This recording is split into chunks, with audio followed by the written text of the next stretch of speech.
Nama saya Ikhwan Susanto, biasa dipanggil sama anak-anak sini Om Iwan, selaku pemilik Kopi 9.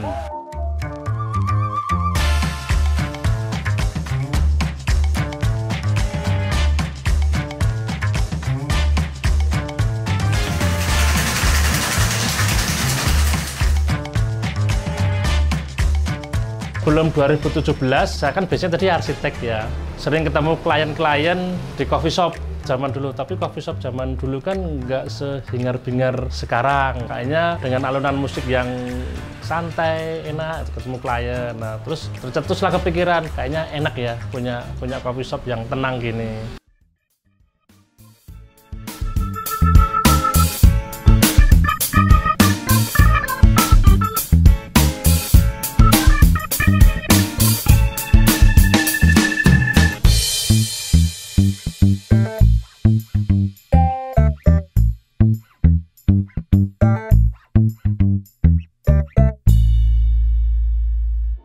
Nama saya Ikhwan Susanto, biasa dipanggil sama anak-anak sini Om Iwan, selaku pemilik Kopi 9.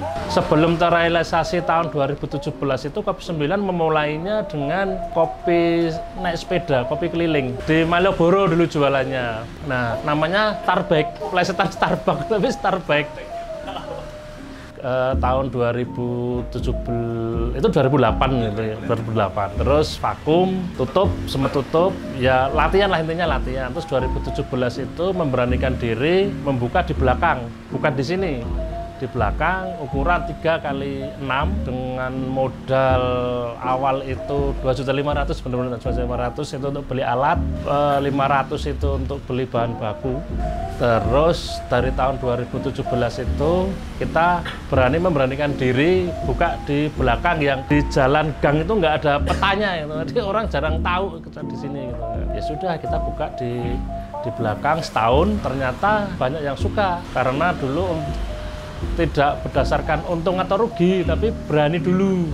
Tak jual sendiri, banyak salah. Biasanya orang ilmunya jadi barista dulu, jadi apa dulu. Ini enggak, yes. Hari itu buka, banyak komentar memang dari teman-teman, dari pelanggan-pelanggan itu. Om, enaknya kopinya begini, enaknya kopinya begini. Itulah belajar.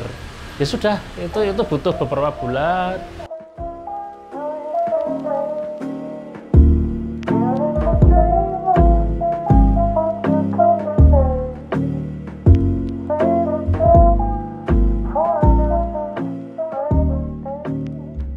Lihat di postingan Kopi 9 paling awal kan bentuknya ya kecil. Suka sih aku dulu sempet ketika setahun mau tak pindah ke sini, ternyata punya masalah yang sama kita. Berani nggak ya?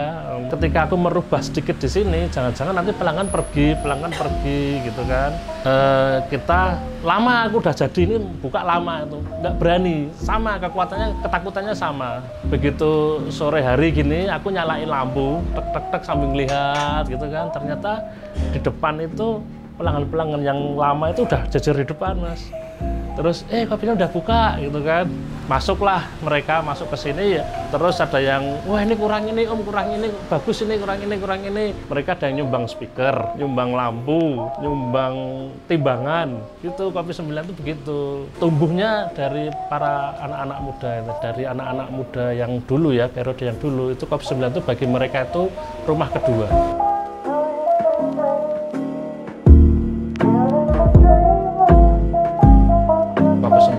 Dibikin apa yang gampang diingat, akhirnya muncul 9 itu bukan nomor loh sebenarnya. Ya enggak, ya cuma 9 aja. Karena kenapa enggak kopi tulis angka 9 gitu kan. Itu susah diingat daripada tulisan 9. Karena nanti orang sok lebat jalan itu 9.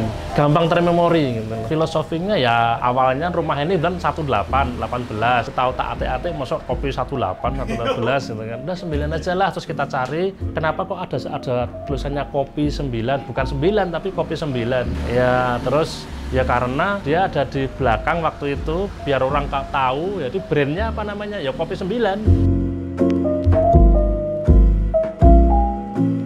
Dulu riset pasarnya, gayanya nih, riset pasarnya di sini itu dulu ada marafil, ada lantai bumi, bagus-bagus lah. Kalau aku ambil pasar di kayak mereka, berarti aku bersaing dengan mereka. Artinya aku harus ambil pasar yang tidak diambil mereka. Ya di bawahnya, caranya gimana? Terus akhirnya jatuhlah ke manual. Dan ternyata manual itu punya penggemar tersendiri gitu loh. Aku suka ke Kopi 9 karena alatnya manual, punya apa namanya ya?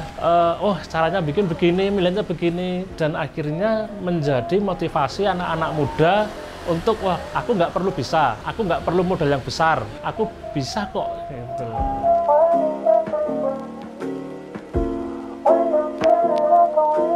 Kopi 9 ini yang paling favorit di Kopi 9 dari pertama kali buka tahun 2017 sampai hari ini itu adalah Konyelo. Konyelo itu es kopi susu yang membedakan dengan kopi susu pada umumnya karena susu yang kita pakai untuk Konyelo itu beda dengan ya susu signature kita. Espressonya kerasa tebel, terus lebih creamy dan ada cenderung manis sama ada asam-asamnya gitu. Gimana? Silahkan dicobain. Ini menu terfavorit Konyelo. Jadi susu gula aduk ya? Iya, harus diaduk. Harusnya ada rasa pahit, manis, asam. Jadi ada seger-seger ya. Untuk makanan tuh kita yang paling favorit di sini ayam crispy sambal matah. Nah, itu yang cerita bukan kita sebenarnya. Tadi di beberapa anak-anak muda pelanggan itu selalu merekomendasikan kalau makan di sini tuh ayam sambal matah.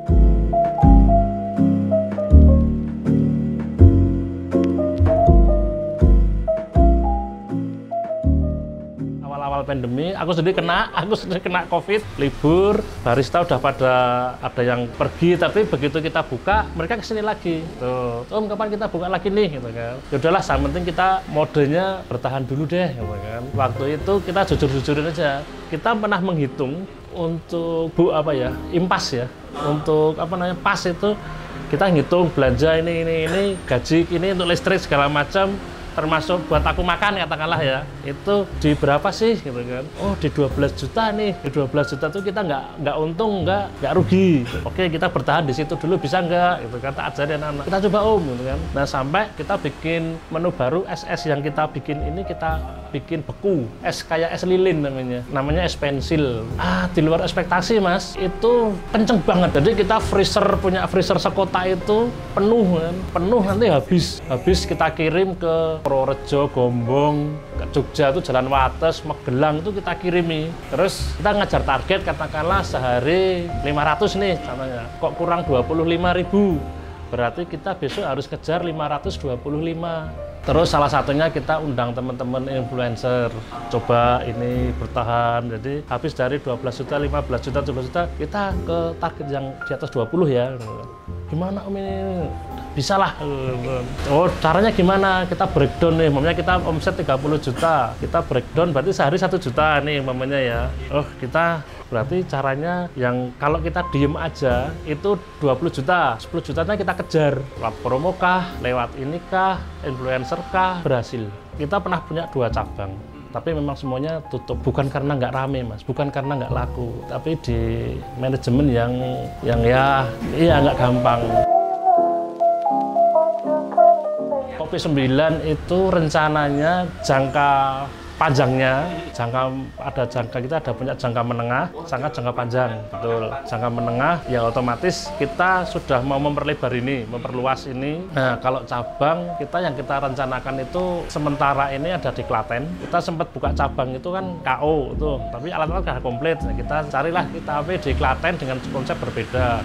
Itu satu. Yang kedua kita mau bikin Kopi 9 Express. Kopi 9 Express itu jadi hanya satu menu tok rencananya. Satu menu Konyelo tok. Itu yang kemarin kita masih utak-utik itu. Jadi orang datang ke situ bukan milih kopi A, B, C, D, E, tapi tinggal 1, 2, 3. Pesan 1, pesan 2, pesan 3. Jadi kita nggak perlu pusing-pusing ya. Itu Kopi 9 Express. Jangka panjangnya kita sempat ditawari ngisi di rest area tol Jogja Bawen. Masuk ke UKM. Maksudnya ke UKM. UMKM. Itu sih, tapi ya nggak tahu lah, nggak tahu. Cuma kemarin mau nggak Mas? Ya udah 2 kali Mas ditawari di Cipali. Itu hanya bagi hasil. Cuma saya kan nggak tahu cara distribusinya gimana. Aku aja masih pertanyaan, aja sampai hari ini masih bingung gimana pegawai itu masuk rest area ya. Apalagi aku ngirim gitu. Nah, berarti kan belum siap kita ke situ. Kita tolak waktu itu. Buat teman-teman Sobat 9, jangan lupa ke Kopi 9. Karena di Kopi 9 kalian bisa menemukan keluarga baru, keluarga yang ngerti satu keadaan kita satu frekuensi. Dan di Kopi 9, uang kalian nggak akan habis di tanggal tengah bulan. Karena murah. Siap. Terima kasih Pak Iwan waktunya. Oke.